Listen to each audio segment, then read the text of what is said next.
अतः जागनी कार्य का संपूर्ण उत्तरदायित्व मैं तुम्हें सौंपता हूं।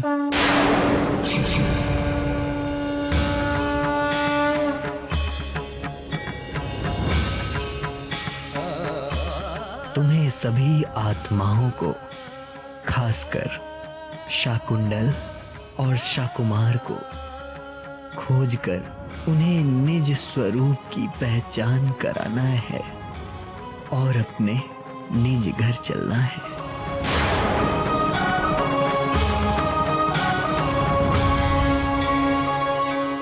जैसी आपकी आज्ञा सद्गुरु महाराज।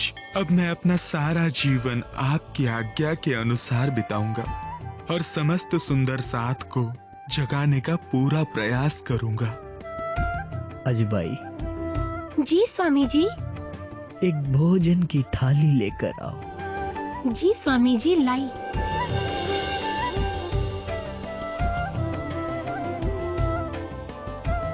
बिहारी, तुम मेरे नस्ली पुत्र हो, मेरी समस्त भौतिक संपदा के वारिस, और मेहरराज मेरे नजरी पुत्र हैं और मेरी आध्यात्मिक संपदा के ये वारिस हैं। इसलिए रिश्ते में तुम दोनों भाई ही हो। इसलिए मैं ये चाहता हूं कि आज तुम दोनों मेरे सामने बैठकर एक ही थाली में भोजन करो।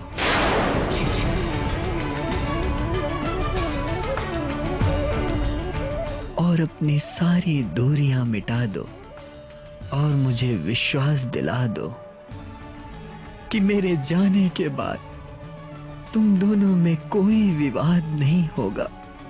जो आज्ञा सद्गुरु महाराज।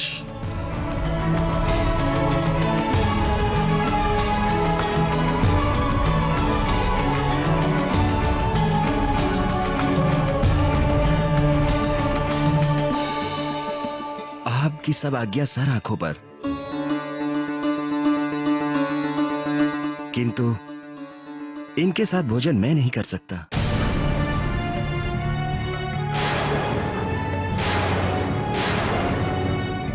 मुझे इनसे ना तो कोई स्नेह है, ना इनके प्रति कोई भावना।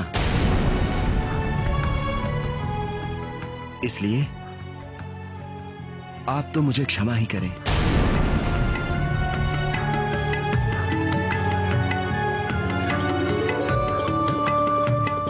जिस व्यक्ति के लिए तुम्हारे पिता भाव रखते हो, उस व्यक्ति से तुम भावना रहित कैसे रह सकते हो बेटा? समझने का प्रयास करो। मैं कोई तुम्हारा शत्रु नहीं, पिता हूं। तुम्हारे भले के लिए ही कहता हूं।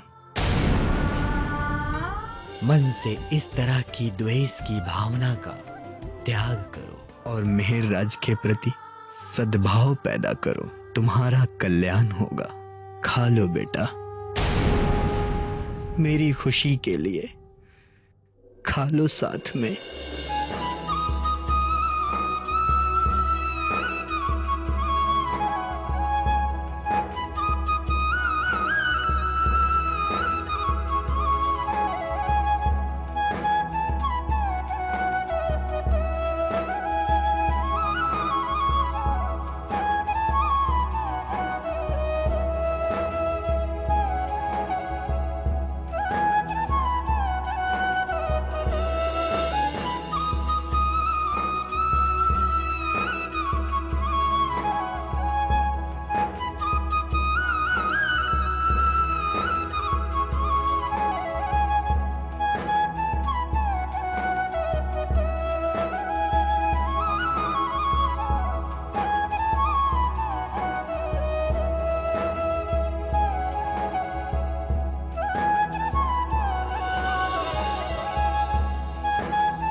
प्रणाम।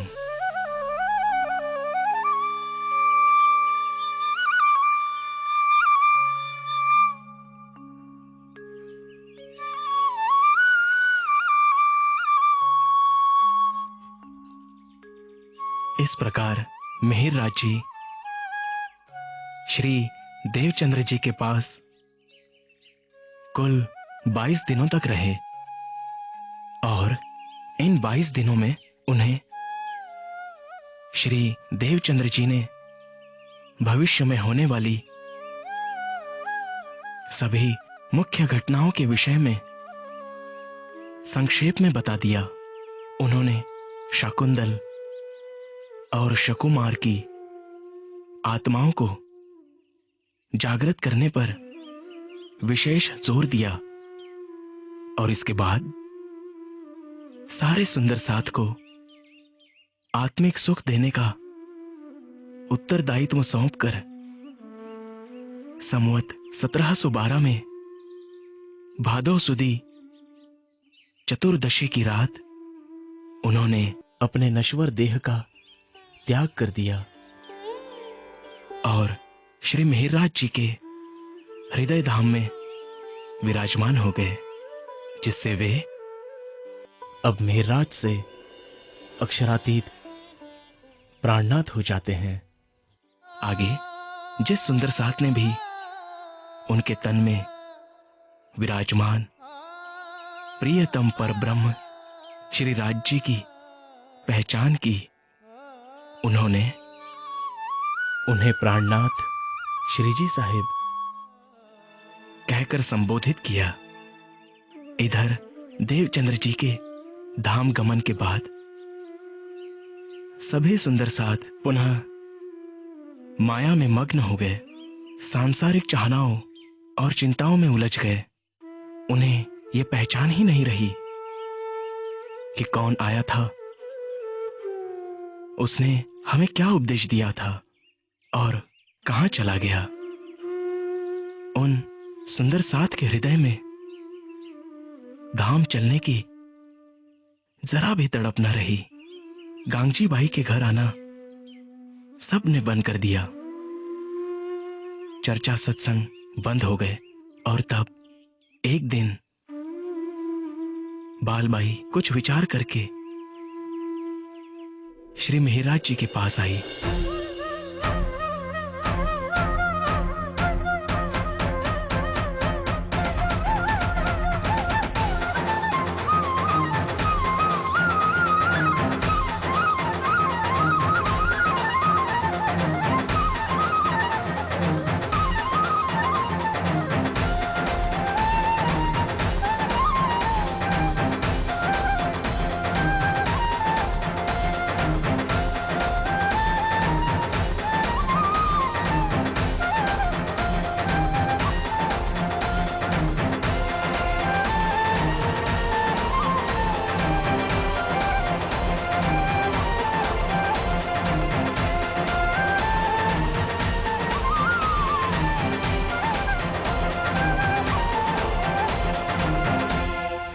प्रणाम माताजी। प्रणाम। कहिए, हम आपकी क्या सेवा कर सकते हैं? आज मैं तुमसे एक बहुत ही महत्वपूर्ण विषय पर चर्चा करने आई हूँ। हमारे सतगुरु जी के धाम गमन के बाद गांगजी भाई का घर सूना हो गया है। अब वहाँ कोई सुंदर साथ नहीं आता। सभी अपने अपने कार्यों में मगन हो गए हैं।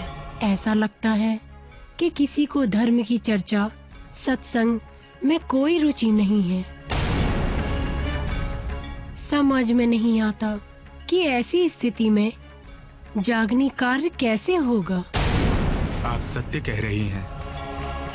इस स्थिति में सुधार के लिए हमें कुछ न कुछ अवश्य करना होगा। आपके दिल में कोई विचार हो तो बताइए। मेरा विचार है कि सद्गुरु की ऐसी महान गादी खाली नहीं रहनी चाहिए, क्योंकि दुनिया के हर छोटे बड़े संतों महापुरुषों की गादी भी बड़े धूमधाम से प्रतिष्ठित की जाती है। तो हमारे निजानंद स्वामी जी की गादी क्यों खाली रहे? इनकी महिमा तो सर्वोपरि है। उस पर यदि हम किसी को प्रतिष्ठित कर देंगे तो सुंदर साथ पुनः आना शुरू कर देंगे और फिर से सत्संग चर्चा शुरू हो जाएगी। मैं आपके विचार से पूर्णतः सहमत हूँ। किंतु अब प्रश्न ये है कि इतनी महिमामयी गद्दी पर किसे बैठा है? कौन उस पर बैठने की पात्रता रखता है? लोक रीति और राधा वल्लभी मार्ग की परंपरा के अनुसार देखा जाए तो पिताजी की गादी पर पुत्र का ही अधिकार होता है। इसीलिए मेरे विचार से सद्गुरु की गादी पर बिहारी जी को बिठाया जाना चाहिए। आपकी क्या राय है?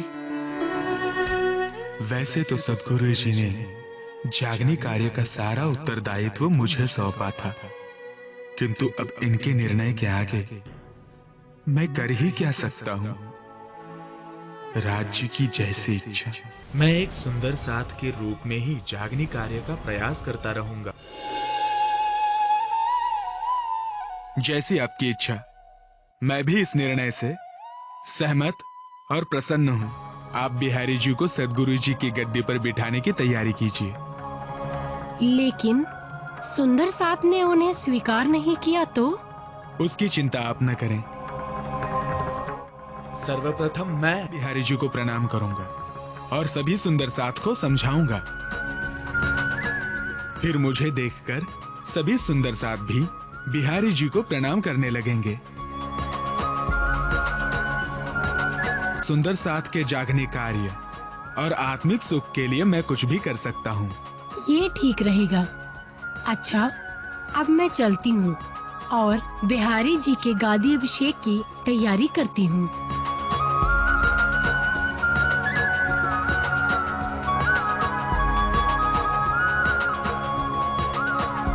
प्रणाम।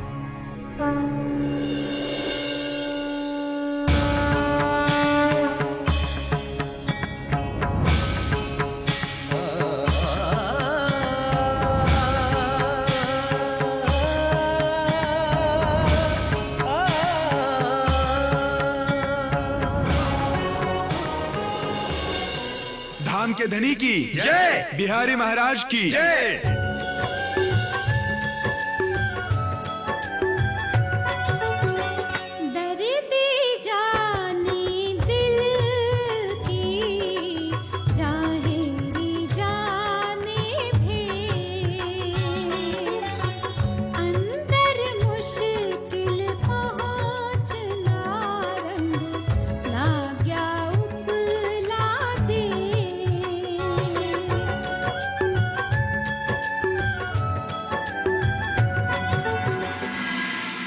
इस प्रकार संवत 1712 में अश्विन मास में बिहारी जी को गादी पर बिठाया गया। इसकी सूचना जब सभी सुंदर साथ को भेजी गई तब अधिकतर सुंदर साथ को यह उचित नहीं लगा, क्योंकि सभी को मालूम था कि सद्गुरु धनी श्री देवचंद्र जी ने ब्रह्मज्ञान प्रचार प्रसार की जिम्मेदारी श्री मेहरराज जी को सौंपी थी और कहा था कि मेरे बाद इन्हीं के तन से संपूर्ण जागनी कार्य होना है। इस विषय पर सब ने मिलकर विचार विमर्श किया और ये निश्चय किया कि वे इस संदर्भ में मेहरराज जी से बात करेंगे। ऐसा निश्चय करके वे सब मिलकर मेहरराज जी के घर आते हैं। फूलबाई, कहाँ हो तुम? चले? प्रणाम मेहरराज जी। प्रणाम सुंदर साथ जी। कहिए, कैसे आना हुआ? मेहरराज जी, जब से हमें यह समाचार मिला है कि बिहारी जी को सद्गुरु श्री देवचंद्र जी की गादी पर बिठाया गया है, तब से हम सबको एक अजीब सी बेचैनी हो रही है। इस बेचैनी का कारण क्या है सुंदर साथ जी? वो गुरु पुत्र है और वो हमारे लिए सद्गुरु धनी श्री देवचंद्र जी के समान ही हैं। किंतु श्री निजानंद स्वामी जी ने सारी आध्यात्मिक जिम्मेदारी एवं जागनी कार्य का उत्तरदायित्व आपको सौंपा था। इस हिसाब से उनकी गादी पर आपका अधिकार होना चाहिए था। हाँ मिहिरराज जी, आप ही सारे संसार में ब्रह्म ज्ञान का प्रकाश फैलाने में एवं समस्त आत्माओं को जागृत करने में समर्थ हैं। जबकि बिहारी जी को तो आध्यात्मिक क्षेत्र का तनिक भी ज्ञान नहीं है। ऐसे में वे ज्ञान चर्चा या जागनी कार्य कैसे कर सकेंगे? कभी कभी जैसा हम सोचते हैं वैसा नहीं होता। हो सकता है बिहारी जी को अपने ज्ञान का प्रदर्शन करने का कोई अवसर ही ना मिला हो। उन्हें थोड़ा समय तो दीजिए। सद्गुरु के पुत्र होने के नाते उनकी संगति का कुछ तो असर उन पर होगा ही। और जहां तक मेरी बात है, मैं जागनी कार्य, चर्चा, सत्संग एक सुंदर साथ के रूप में भी कर सकता हूं। किंतु का कोई प्रश्न ही नहीं है भाई। जब मैंने बिहारी जी को सद्गुरु महाराज जी के स्थान पर बिठाया है, जब मैं उनके चरणों में शीश झुका रहा हूं, तो फिर आप सबको क्या आपत्ति है? सद्गुरु महाराज ने आप सबको मेरे आदेश अनुसार चलने कहा है ना, तो मेरा आदेश यही है कि आप सब भी बिहारी जी को धाम धनी सद्गुरु माने। ठीक है, जैसी आपकी आज्ञा। चलिए जी।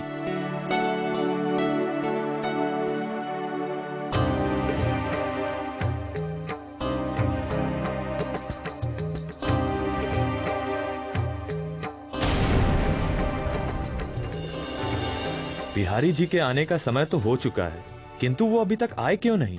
थोड़ा धीरज धरो भाई, वे किसी भी समय आ सकते हैं।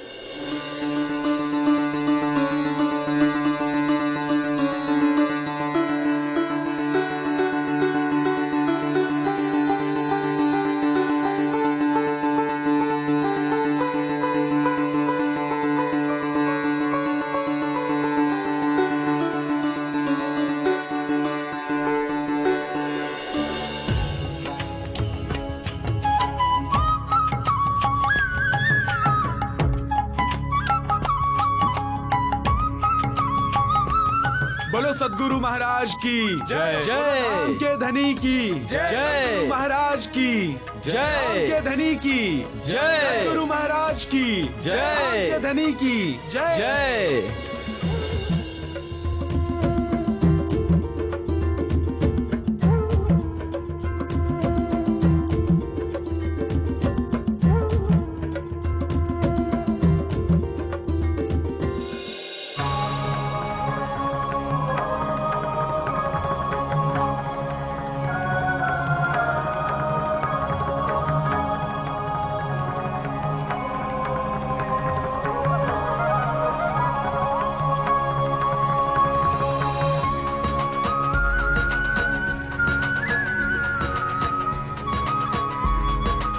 आज बिहारी को इस पद पर देखकर मानो मेरा जीवन ही धन्य हो गया।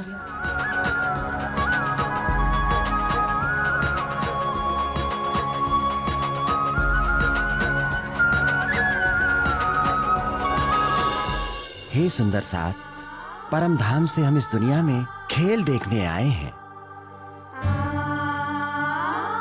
इसलिए अच्छे से देखो, खाओ, पियो, किंतु गुरु के स्थान को, उनके चरणों को नहीं भूलना। गुरु के चरणों में ही चारों धाम हैं। वो जिसे चाहे परम धाम पहुंचा सकता है, और गुरु नाराज हो गया तो वो मनुष्य 100 जन्मों में भी परमधाम नहीं जा सकता। प्रातः उठकर नियमित रूप से स्नान करो, साफ सफाई से रहो। सुबह शाम तुलसी का काढ़ा पियो।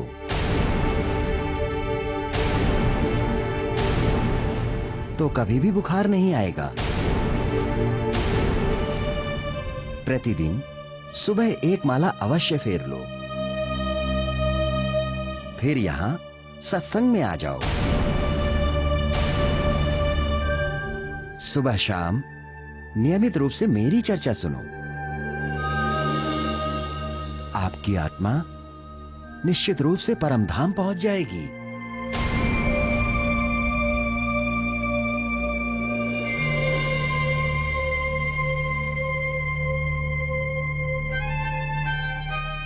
बोलो सद्गुरु महाराज की जय। जय। धाम के धनी की जय। जय। सद्गुरु महाराज की जय।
ये हमने किसको सद्गुरु की गादी पर बिठा दिया है सुंदर साथ जी?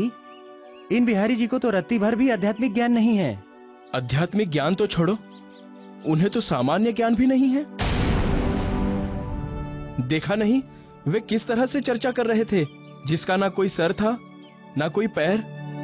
अब ऐसी चर्चा सुनने का क्या लाभ? सच है सुंदर साथ जी, ऐसी चर्चा सुनने से अच्छा है कि हम अपने घर पर ही बैठकर राज जी का ध्यान करें। बात तो सही है, लेकिन मेरी मानो तो एक बार मेहराज जी से मशवरा कर लो। शायद वे कोई रास्ता सुझा दें। लो, मेहराज जी भी आ गए। प्रणाम सुंदर साथ जी। प्रणाम। प्रणाम। लोग यहाँ आखिर किस बात की मंत्रणा हो रही है? आप तो जानते हैं कि हम सब बिहारी जी के ज्ञान चर्चा से संतुष्ट नहीं हैं। जी मिहिरराज जी, वे तो आत्मा परमात्मा का विषय छोड़कर इधर उधर की बातें करके बस समय बिताते रहते हैं। इसलिए हम सब ने सोचा है कि हम सब अब से चर्चा सुनने नहीं आएंगे, घर पर ही बैठकर राज्य का ध्यान करेंगे। आप लोग ऐसा मत कीजिए। घर पर बैठने से भी भला आत्म जागृति होती है क्या? उसके लिए तो चर्चा सत्संग अत्यंत आवश्यक होती है। और बिहारी जी तो गुरुपुत्र हैं, गुरु के समान हैं। उनका आशीर्वाद तो अत्यंत जरूरी है। क्षमा कीजिए मेहरराज जी, हम गुरुपुत्र का अपमान नहीं करना चाहते, लेकिन जो सच है सो है। हम सब जानते हैं कि उन्हें मात्र निजानंद स्वामी जी के पुत्र होने के कारण गादी पर बिठाया गया है। उनमें ना तो स्वयं में ब्रह्म ज्ञान के प्रति रुचि है और ना ही अन्य आत्माओं को जगाने की तड़प। और वो तड़प और सुंदर साथ के प्रति प्रेम आप में है। हम आपसे चर्चा सुनना चाहते हैं। देखिए, इनकार मत कीजिए। आपके अंदर अथाह ज्ञान और प्रेम भरा है, ये हम सब जानते हैं। आप सबके अनुरोध का मैं मान रखता हूं सुंदर साथ जी। आप सब मेरे साथ चलिए।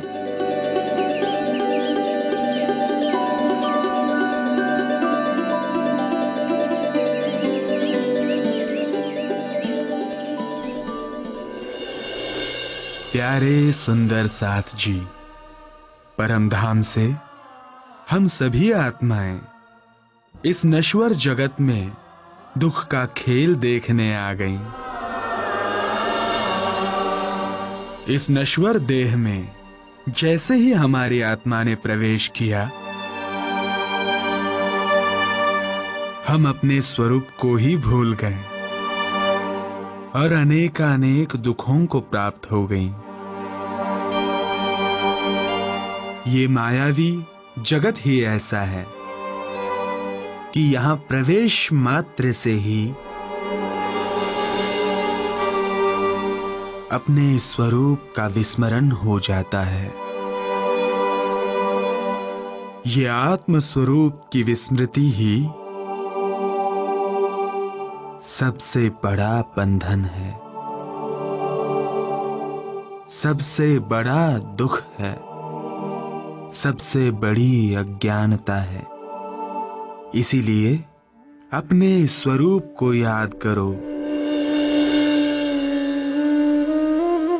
अपने निज घर को याद करो।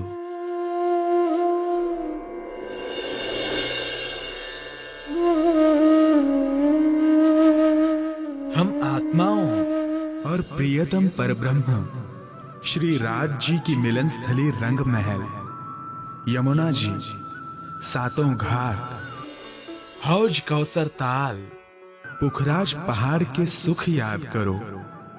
वहां के कण कण में चेतनता, प्रेम, सुगंधी, नरमाई और करोड़ों सूर्य का शीतल प्रकाश समाया है। वहां के वृक्षों का एक पत्ता भी कभी नहीं गिरता है, ना ही फल कम होते हैं। इच्छा के अनुसार वहां ऋतुएं आती जाती हैं।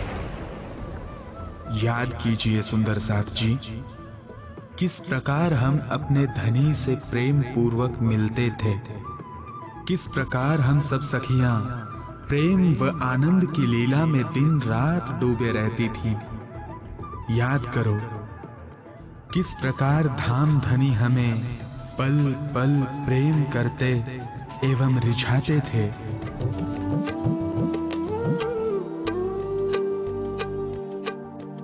तुमको इश्क उपजावने कर सो अब उपाय। तुमको इश्क उपजावने कर सो अब उपाय।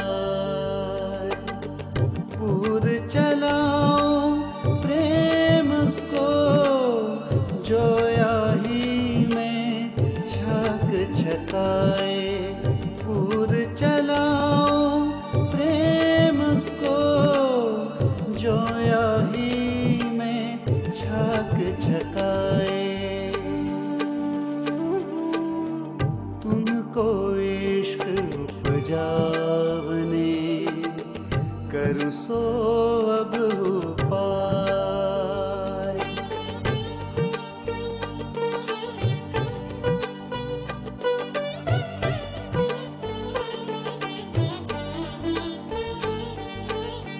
कीजिए याद मिलाप धनी को और सखियों के सने।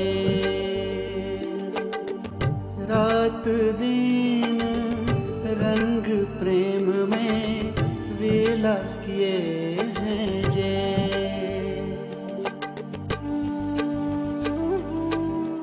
तुमको इश्क उपजावने कर सो अब उपाय।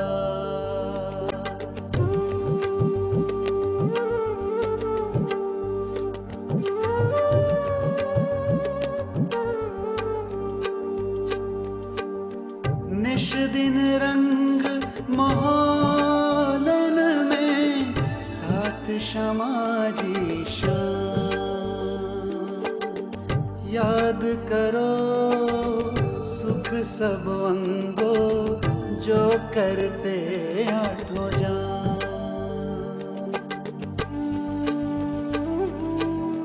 तुमको इश्क उपजावने कर सो अब उपाय।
फिर भूखन सिंगार,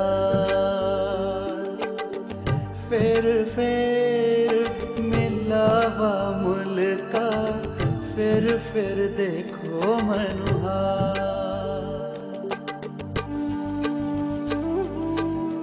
तुमको इश्क उपजावने, करूं सो अब उपाय।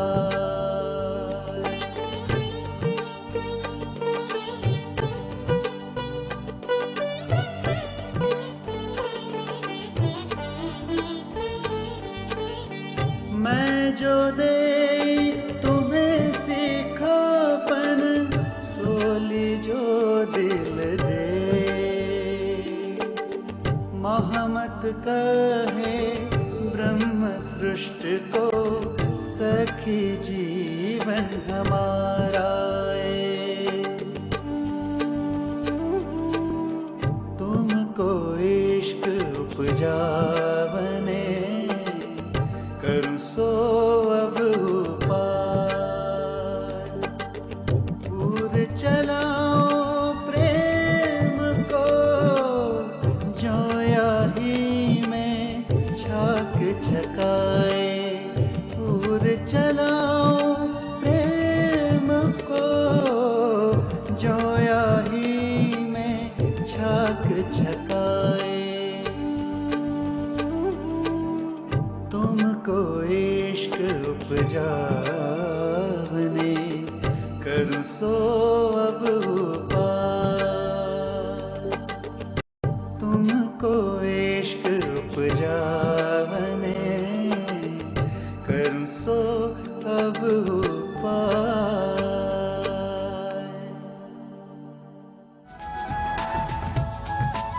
हे सुंदर साथ जी, आंखें खोलिए।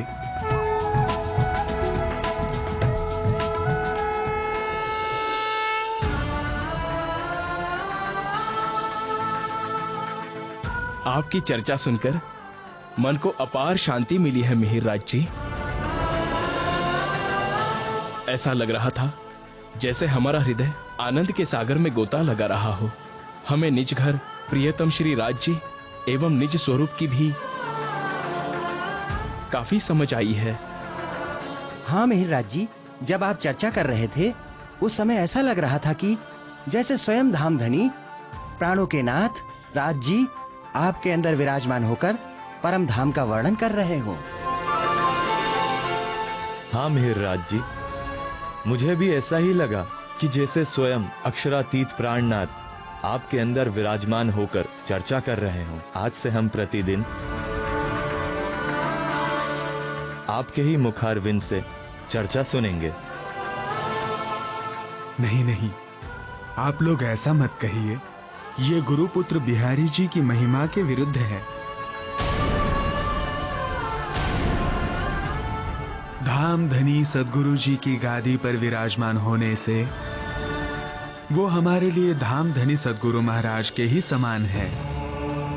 इसीलिए आप सबको बिहारी जी के पास चर्चा सुनने जाना ही होगा, उनके चरणों में प्रणाम करना ही होगा, ताकि सद्गुरु जी की गादी की शोभा बनी रहे। और जब भी संभव होगा उनकी चर्चा के पश्चात श्री राज जी के आदेशानुसार मैं भी चर्चा सुनाने का प्रयास करूंगा। अब आप लोग जाइए और मैंने जो कहा है उसका पालन कीजिए।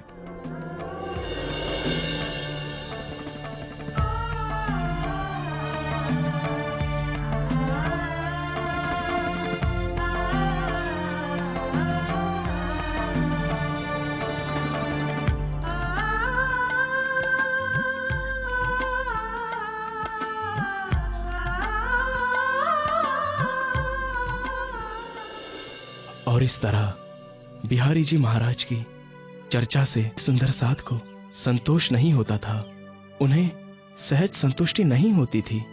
तब मिहिरराज जी सब सुंदर साथ को चर्चा सुनाने लगे। उनकी चर्चा में धाम धनी अक्षरातीत श्री राज्य महाराज और सुंदर साथ के अतिरिक्त और कोई बात नहीं होती थी। इस प्रकार चर्चा करते करते उनके हृदय में क्षर, अक्षर, अक्षरातीत एवं परम धाम के रहस्य प्रकट होने लगे, जिससे मेहराज जी का हृदय अपार आनंद और उत्साह से भर गया कि अक्षर से परे, अक्षरातीत पर ब्रह्म का सच्चिदानंदमयी दिव्य परम धाम हमारा घर है। हम प्रियतम पर ब्रह्म की आत्मरूप सखियां हैं और अक्षरातीत प्रियतम श्री राज्य के चरणों में ही बैठी हैं।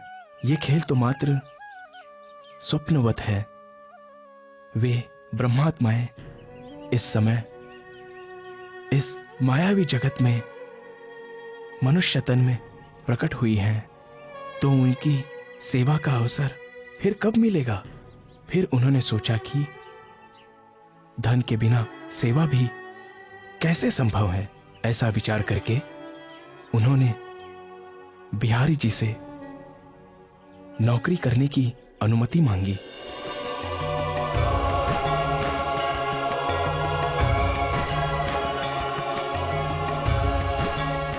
प्रणाम सद्गुरु महाराज।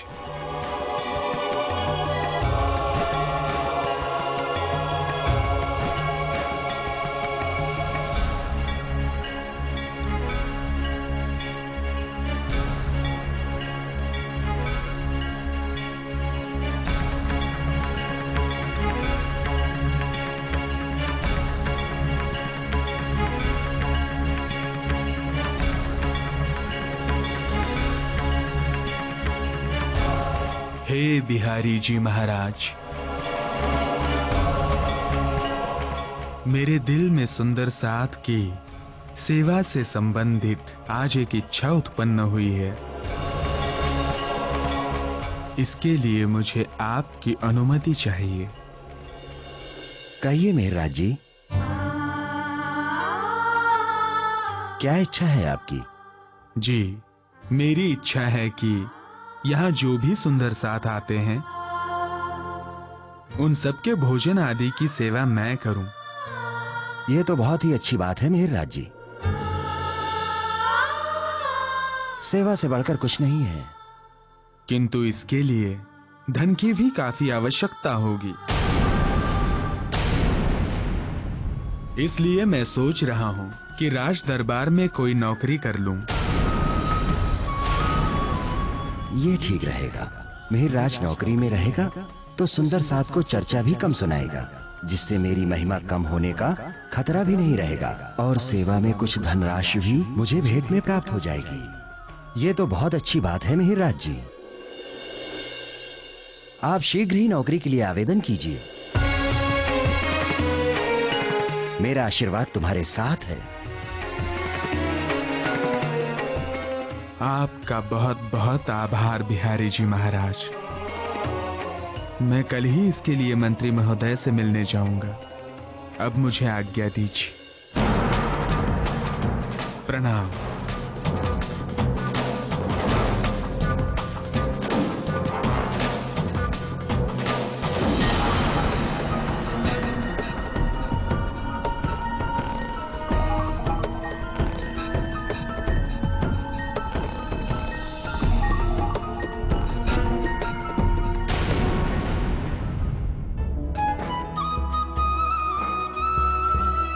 अब इससे ज्यादा खुशी की बात और क्या हो सकती है कि आपके जैसा ईमानदार और योग्य व्यक्ति हमारे साथ इस राज्य का दीवान का कार्य करें। ये तो आपका बड़प्पन है मंत्री महोदय कि आपने मुझे इस योग्य समझा। तो क्या मैं अपनी नियुक्ति पक्की समझूं? बिल्कुल। आप आज से बल्कि अभी से अपना पदभार संभाल लें। आपका बहुत बहुत धन्यवाद मंत्री महोदय। मैं कल से ही सारा कार्य संभाल लूंगा। अब मुझे इजाजत दीजिए। प्रणाम। प्रणाम।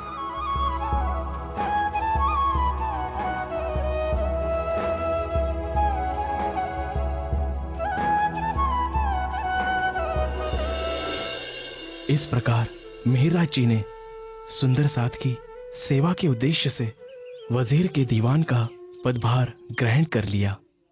इससे उनका शारीरिक श्रम बढ़ गया और समय की भी कमी होने लगी, किंतु फिर भी उन्होंने सुंदर साथ की सेवा में कमी नहीं आने दी।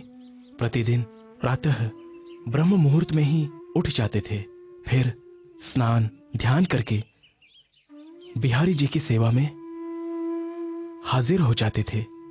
बिहारी जी की चर्चा श्रवण करने के पश्चात एकांत में सभी सुंदर साथ को चर्चा सुनाते थे। फिर भोजन करके दरबार जाते थे। दरबार से राज कार्य करके शाम 4:30 बजे वापस आकर पुनः सुंदर साथ की सेवा में हाजिर हो जाते थे और उन्हें परमधाम का ध्यान कराते थे। इस प्रकार सभी सुंदर साथ आत्मिक आनंद में मग्न होने लगे, किंतु तभी बिहारी जी की क्रूर एवं निष्ठुर मनोवृत्ति के कारण एक हृदयद्रावक घटना घटी। जब मिहिरराज जी भी राजकार्य से बाहर गए हुए थे, उस समय गंगादास नाम का एक सुंदर साथ बिहारी जी से विनती करता है।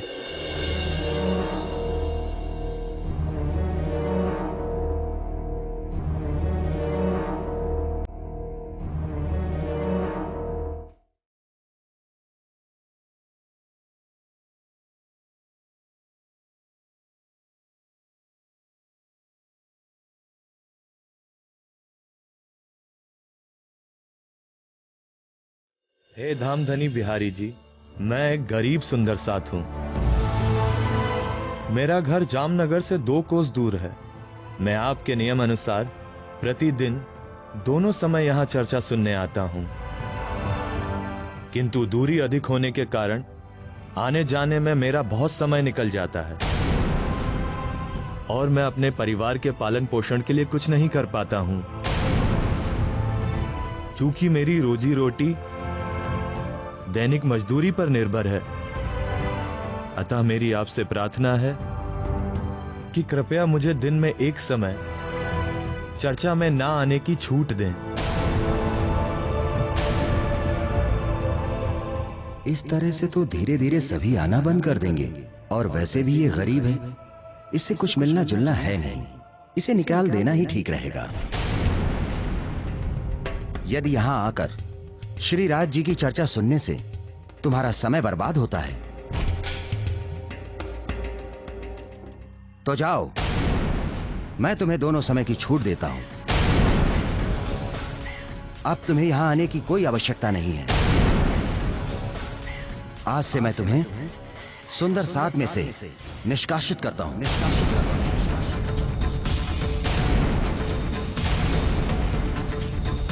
ऐसा मत कहिए गुरु महाराज, मेरे कहने का यह तात्पर्य नहीं था। मैं तो बस इतना कहना चाहता था कि मैं बहुत दूर रहता हूं और आने जाने में समय बीत जाता है, किंतु कोई बात नहीं, मैं दोनों ही समय आऊंगा। आप मुझे मेरे कथन के लिए क्षमा कर दीजिए। तुम्हें क्षमा नहीं, दंड मिलेगा गंगादास। नाग जी, तुम इसी समय गंगादास को यहां से बाहर निकाल दो।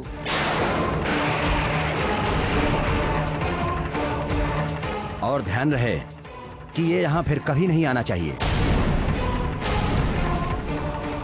और आप सब सुंदर साथ भी सुन लें कि जो सुंदर साथ गंगादास का साथ देगा या उसकी मदद करेगा, उसको भी सुंदर साथ में से निष्कासित कर दिया जाएगा।